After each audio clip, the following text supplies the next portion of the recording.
Il faudrait que dans l'enseignement de l'astrologie, dans les classes d'astrologie, il y ait plus des cours d'histoire de la France que des cours d'astronomie. Que finalement, l'astrologie, telle que la conçoit, a très peu besoin d'astronomie. À part le fait de savoir où se trouve Saturne, dans quel signe il se trouve. C'est tout ce qu'on peut attendre des éphémérides aujourd'hui, en 2025. Et en revanche, quand on veut suivre le cours de Saturne, un cours extrêmement complexe, qui change tous les 3 ans et demi, il faut avoir des connaissances historiques puissantes, ce qui n'est pas le cas de la plupart des étudiants en astrologie.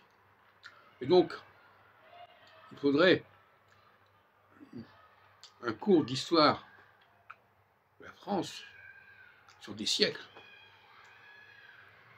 pour former les chercheurs en astrologie.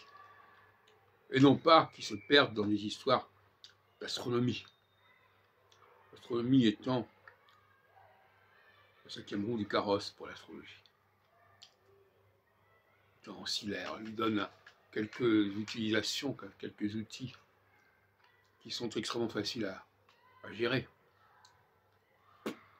Saturne en bélier, Saturne à la moitié du taureau, Saturne en cancer, Saturne à la moitié du lion, Saturne en balance, etc. En revanche, maîtriser un ouvrage comme celui-là, par exemple, de Patrick Boucheron, Histoire mondiale de la France, paraît absolument essentiel pour la formation des futurs chercheurs en astrologie. C'est un ouvrage remarquable qui comporte toute une série de dates, d'événements, comme ça, est très commode. Je vous le recommande, il est paru au Seuil en 2017, je crois. Et donc, voilà une transformation considérable.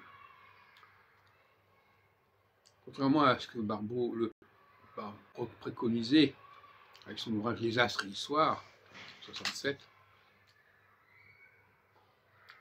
c'est plutôt l'histoire et les astres que les astres et l'histoire. Parce que les astres, finalement, il n'y a qu'à Saturne qui nous intéresse en astrologie. Et Saturne est sous couple avec la Lune, de 27 à jour 27 ans. Et donc, par conséquent, tout chercheur en astrologie doit maîtriser ce bouquin. Et doit confronter les dates qui sont indiquées avec le cycle saturnien.